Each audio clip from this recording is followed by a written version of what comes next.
Hey guys, Michael Danyluk here, and in this short video we're going to talk about the quantum leap. Is it real or is it fake? Stay tuned.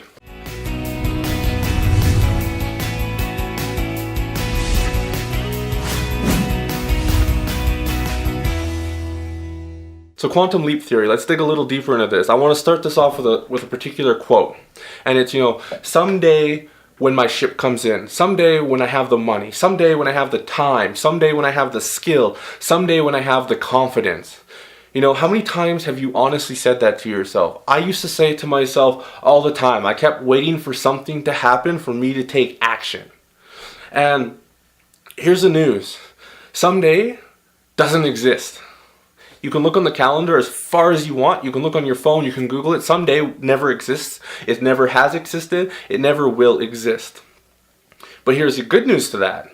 Your ship is here. Your skills are here. Your money is here. Your time is here. Your confidence is here. But you're probably saying, well, if I have that all, where is it? Here's the thing. You're looking in the wrong spot. And what I mean by this is you're looking for that big break. You're looking for that quantum leap. And I know some of you are probably saying, well, those do exist. I see them all the time. But here's the thing a lot of people don't understand about the quantum leap is it just doesn't happen.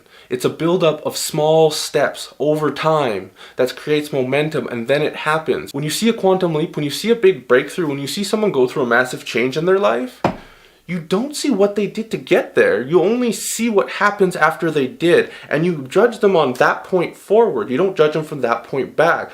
The real heart of the story, the real willpower and the real guts of the story is from that point backwards. Not forwards, but backwards. How did they get there? What did they do? And to enlighten you on this, I want to actually take a quick passage out of Slight Edge itself.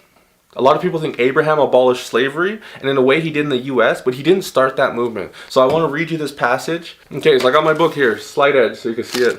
If you guys do want to read this passage, it's on page 84. So, in the mid-18th century, as the new nation on this side of the pond was still going through its teething years under President Washington, a parliamentary politician named William Wilberforce decided the world had had enough of slavery and he meant to see it stopped. In terms of the vested economy interest, the psychological resistance the idea faced, accomplishing it would be like cutting the Grand Canyon with a fork. But Wilberforce had an innate appreciation of the slight edge. Year after year, bill after bill, Wilberforce spent his entire career introducing an endless series of legislative proposals to his colleagues in British Parliament in his efforts to end slavery. He introduced a new anti-slavery motion and watched it fail every single year for 18 years in a row.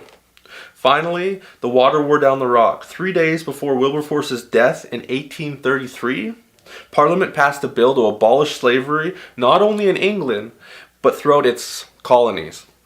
3 decades later, a similar bill passed in the United States, spearheaded by another man of conscience who also spent much of his life failing. A patient Illinois lawyer named Abraham. So, when you look at that, he got knocked down so many times. The difference between him and the difference between when people want to get something is he understood exactly what he wanted. He understood it was going to be hard to get. He understood it wasn't going to happen overnight. Didn't matter how many times he got slapped in the face. It didn't matter how many times he got knocked down. Because it's not, the number of times you get knocked down isn't important at all. The only number that matters is the number of times you get back up. You can get knocked down 60 times. If you get up 61 times, you win. He just kept taking that consistent action time and time and time again. And 3 days before he passes away, he achieves what he was looking for. He gets his, what a lot of people would call his quantum leap. But was that really a leap? 18 years he failed. Is that really a leap? Thomas Edison failed 1,000 times and created the light bulb. Is the light bulb really the quantum leap? Or is it the 1,000 failures that was the quantum leap? You see, one problem is we judge people when we see a breakthrough and we see a quantum leap in their life. We judge them from that leap onwards. But people don't care to look at that leap backwards.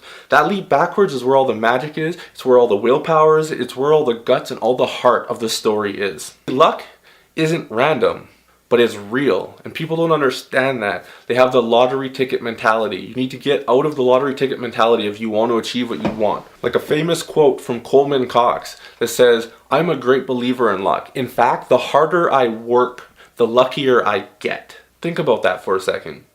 The hardest workers always seem to be the luckiest, but you don't see them putting in that work. They're putting in that work behind the scenes, and you only see what rises to the surface. You know, you only see that tip of the iceberg of their success, but you don't see the foundation underneath. Another quote from The Slight Edge is, luck isn't preparedness meets opportunity. Luck is being prepared, period. So what are you doing today, right now, to be prepared for whatever it is you're trying to accomplish? And it doesn't matter what it is. It doesn't matter what niche it is. It doesn't matter if it's financial, you know, if it's health, anything. It doesn't matter what you're trying to achieve, but what are you doing today to get there? And you know, you don't have to spend a lot of time every day, but spend something. Because if you don't start taking those steps, no matter how insignificant you think those steps are, you will never snowball your momentum, and you will never get that big leap you're waiting for to take action with, if that makes any sense. So I hope this helps understand the concept that, you know, every big breakthrough, every big quantum leap didn't just happen. There is a large series of build-ups that go until it actually happens. And if you keep sitting there with that winning lottery ticket mentality, that someday when this happens I'm going to take action, you know, that's like saying I want to lose weight, but once I lose 20 pounds I'll start going to the gym. It just doesn't make sense. You need to put in the action, you need to put in the steps first before the big things happen. You're not just going to get a six-pack overnight because you wanted it. It's not going to happen because you're thinking about it. You have to go to the gym consistently, and one day you're going to look down and you have it. So you really need to think. You need to plant, cultivate, harvest. You see, our problem with our society, when we get taught, and they're living in such an instant age with the internet and direct access to things and instant payments and, you know, really the microwave mentality, is people just want to plant and want to harvest. But we forget about the cultivating. We don't cultivate anymore. And the cultivating is those little series of steps. The harvest is the quantum leap. And people don't realize that there's a little bit of time before the quantum leap. I hope you enjoyed this video. If you did, like it, comment, subscribe. If you want to know more about me, my other videos, check out my channel. If you want to know more about my blog and other things I do, go check out michael-danyluk.com. There will be a part 2 to this video. There's a lot of information I want to cover on this, and I'm pretty sure this video is already pretty long, so I don't want to keep going and make it like 20 minutes long. So there will be a part 2, maybe even a part 3. And I hope you have yourself a great day, and I will talk to you soon in the next video. See ya.